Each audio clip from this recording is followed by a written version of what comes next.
Well, today, Donald Trump's favorite judge, who was, of course, appointed by Donald Trump, Judge Aileen Mercedes Cannon, federal judge in Florida, released the transcript of Donald Trump's co-defendant Walt Nauta's testimony to the grand jury, which took place months before the FBI executed a search warrant at Donald Trump's Florida club. The grand jury testimony differs significantly from what Walt Nauta had already told the FBI. Count 39 of the indictment charges Walt Nauta with making false statements to the FBI in his voluntary interview with the FBI a month before his grand jury testimony. This is one of the lies Walt Nauta is accused of telling the FBI in that interview. Question: are you aware of any boxes being brought to his home, his suite? Answer: no. The indictment says that one word, no, was a lie and a crime. In his interview with the FBI, Walt Nauta told them that the first time he ever saw the boxes at the Florida club was when he was helping to move about 15 of the boxes onto a truck to send them back to the government. Question: all right, so to the best of your knowledge, you're saying that those boxes that you brought onto the truck, first time you ever laid eyes on them was just the day when Trump employee 2 needed you to answer correct, help him with the boxes. The indictment says that word correct was a lie. Then the FBI asked Walt Nauta this more general question. Do you have any information that could help us understand, like where they were kept, how they were kept? Were they secured? Were they locked? Something that makes the intelligence community feel better about these things, you know? Answer: I wish I could tell you. I don't know. I honestly just don't know. The indictment says that answer was a lie. And a month later, Walt Nauta's testimony to the grand jury also, in effect, says that his interview with the FBI was a lie. Walt Nauta admitted under oath to the grand jury that he moved boxes before he helped move the boxes to be sent back to the government. Question: you've taken multiple boxes since January 2022 to the president's private residence. Answer: correct. That is what Walt Nauta, under oath, that's him directly contradicting what Walt Nauta told the FBI a month earlier. Another question in the grand jury. Question: it's your testimony before the grand jury today that, in fact, you moved boxes up from the basement to Pine Hall, right? Answer: weeks prior, yes. That under oath answer is, again, a direct contradiction to what Walt Nauta said in his interview with the FBI. At the end of his grand jury testimony, the grand jurors had some good questions. Grand juror: was Pine Hall a SCIF? Witness: no.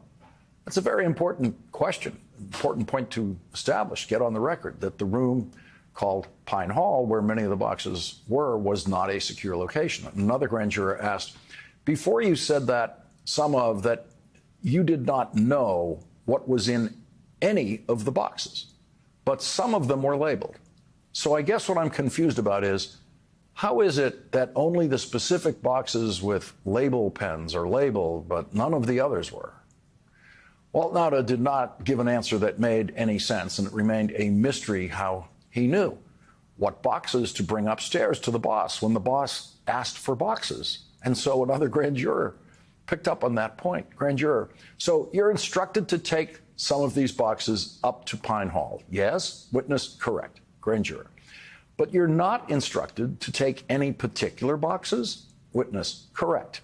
Grand juror: you just pick some off of the top? Witness: yes. Grand juror: so you don't know what the contents of the boxes you're taking? Witness: I do not. Walt Nauta's credibility as a witness in his own defense under oath during trial, if he takes the witness stand, appears now to be a major challenge for him. Another document released by Judge Cannon last week shows that Walt Nauta was promised a pardon for lying to the FBI, according to Person 16, in a heavily redacted 10-page FBI report of an interview with the witness identified as Person 16. In this heavily redacted FBI report, Donald Trump is referred to as F. POTUS, meaning former president of the United States. The document says person 16 has not spoken to Nauta since the White House and did not know him. Nauta was told by F. POTUS people that his investigation was not going anywhere, that it was politically motivated and much ado about nothing. Nauta was also told that even if he gets charged with lying to the FBI, F. POTUS will pardon him in 2024. Nauta still speaks to person 34. Person 16 is clearly someone who worked in the Trump White House and told the FBI of the great, quote, risk for him in the Trump world because he was secretly doing a voluntary interview with the FBI. The entire second page of the report is redacted. Most of the names of the people in the report are redacted. In addition to person 16, there is person 14, person 34, person 37, person 38, person 47, and so on. The report says, while at the White House, person 16 was generally aware through conversation with person 14, person 34, person 37, and the redacted was not getting records back. There was no process for F. POTUS to designate records as personal records. F. POTUS routinely took documents from the Oval Office to the residence. Person 16 was not aware of F. POTUS declassifying any records other than the Crossfire Hurricane documents. According to person 16, there was no standing declassification order. Person 16 believes no one in the White House would testify that there was such an order, with the exception of possibly person 24. Person 24 was unhinged and crazy. Person 16 recalled the Kim Jong-un letters, the Obama letter, and the hurricane map being specific records that the National Archives and Records Administration was missing. At some point, person 16 learned that F. POTUS had not returned them, and multiple people tried to convince F. POTUS to return the records. In late October, early November 2021, person 16 made his own appeal to F. POTUS. Person 16 was on a conference call with F. POTUS, told F. POTUS, whatever you have, give it all back. F. POTUS wanted to know how anyone knew about the issue. F. POTUS was informed it was all documented in writing. The response was essentially, we'll check and think about it.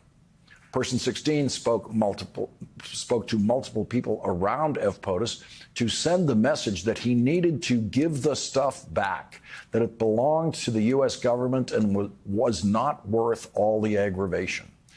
On 21 November 2021, person 16 visited F. POTUS in Mar-a-Lago. F. POTUS was dressed in golf attire.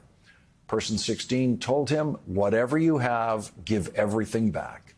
Let them come here and get everything. Don't give them a noble reason to indict you, because they will. Person 16 walked away from the 15-minute meeting with the impression that F. POTUS was going to return the records to the National Archives and Records Administration. Not once during any of these discussions did F. POTUS or anyone else say these records had been designated as personal records or had been declassified by F. POTUS.